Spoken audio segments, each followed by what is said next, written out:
بسم اللہ الرحمن الرحیم۔ السلام علیکم ورحمۃ اللہ وبرکاتہ۔ میرے پیارے ناظرین، امید ہے انشاءاللہ اللہ کی حفظ و پناہ میں ہوں گے۔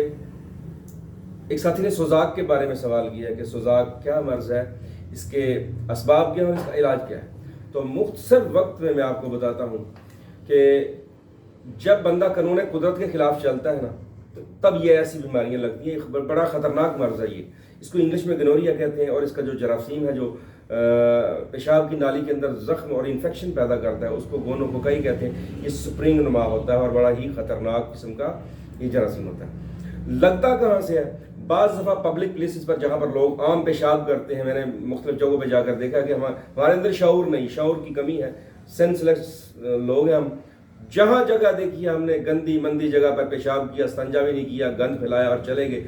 وہاں اگر کسی کو یہ سوزاک کا مرض ہو، اس نے وہاں پیشاب کیا اور وہاں سے کسی کو جراثیم لگ گیا تو وہ تب بھی شکار ہو جاتا ہے۔ اور بعض دفعہ ایسا ہوتا ہے کہ جو فاحشہ عورتیں ہوتی ہیں، جو بازاری عورتیں، ان کے ساتھ زنا کرنے کی وجہ سے یہ مرض لگتا ہے۔ بعض دفعہ ایسا ہوتا ہے کہ اگر اپنی خاتون خانہ کو خاص ایام آئے ہوں تب بھی بندہ غلطی کر بیٹھے، تب بھی یہ کیفیت پیدا ہو جاتی ہے۔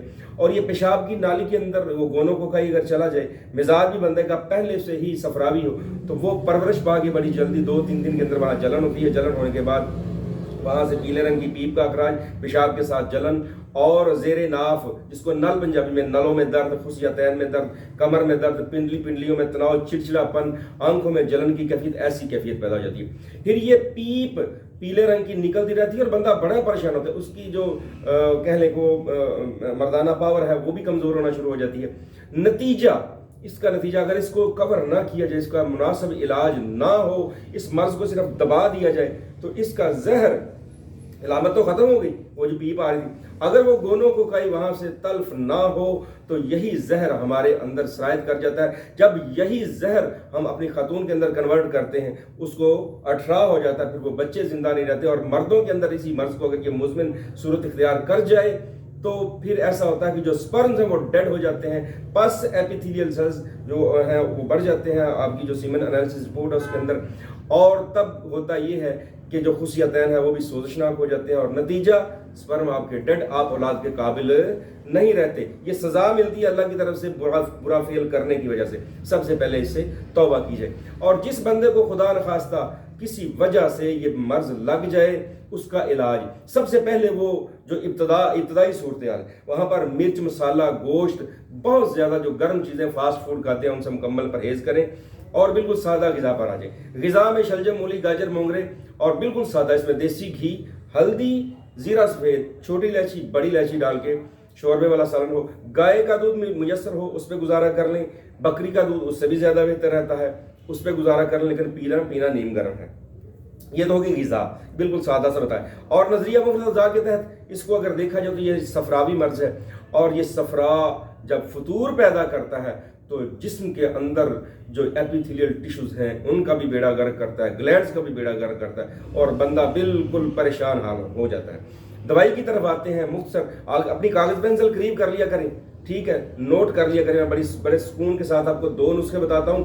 اگر کسی بندے کو یہ سوزاک کا مرض، گنوریا کا مرض لگ جائے تو وہ پریشان تو ہوتا ہی، لیکن استغفار کثرت سے کرے، اور پانی کا استعمال زیادہ کریں، تازہ پھلوں کے جوس ان کی طرف توجہ کریں، گائے اور بکری کے دودھ کی طرف توجہ، اس کو زیادہ استعمال کریں۔ نسخے کی طرف آتے ہیں۔ مختصراً 2 نسخے بتانے لگا ہوں، کاغذ پینسل تیار رکھیں بالکل۔ نمبر 1، پہلا نسخہ، ہلدی، سالم ہلدی 50 اسٹور سے ملے گا سب۔ ہلدی، ملیٹھی اور سونف 50 گرام لے لیں۔ ان کو باریک کروا کے، ان کا باریک پاؤڈر، اس کا کیپسول بھرنا ہے 1000 ملی گرام کا، آپ نے یہ بھر کے سائڈ پہ رکھ لیں۔ دوسرے نسخے کی طرف آتے ہیں۔ اس میں ہے لوبان کوڑیا۔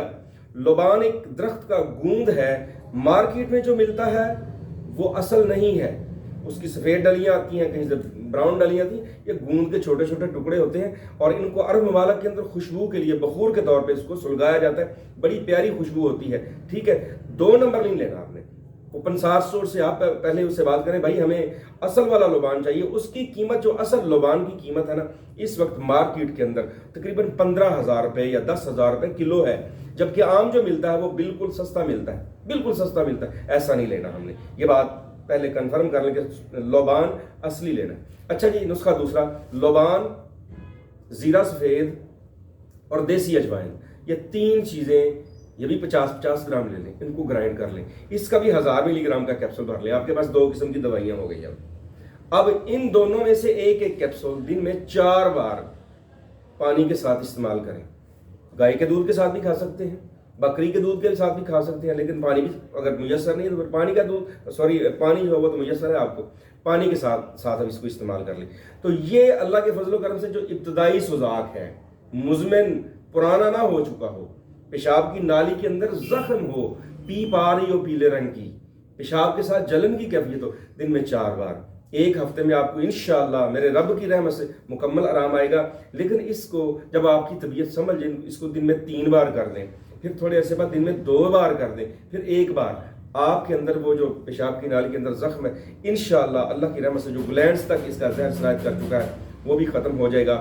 اور یاد رکھیں اگر اس کا علاج نہ کیا جائے پھر مرد کے سپرمز ڈیڈ ہو جاتے ہیں، اور یہی مرض اپنی عورت کو اگر بندہ کنورٹ کر دے تو اس کو اٹھرا ہو جاتا ہے، پھر بچے زندگی موت میرے اللہ کے ہاتھ میں زندہ نہیں رہتے. تو اللہ سے دعا ہے کہ اللہ پاک ہمیں زنا ایسے برے کاموں سے اور غلاظت پھیلانے سے ہمیں اللہ پاک محفوظ رکھیں، اللہ پاک ہمیں شعور عطا فرمائے. تو دعا ہے اللہ سے اللہ پاک سب بیماروں کو شفائے کاملہ و عاجلہ عطا فرمائے. اپنی دعا میں یاد رکھیے گا. السلام علیکم ورحمۃ اللہ وبرکاتہ.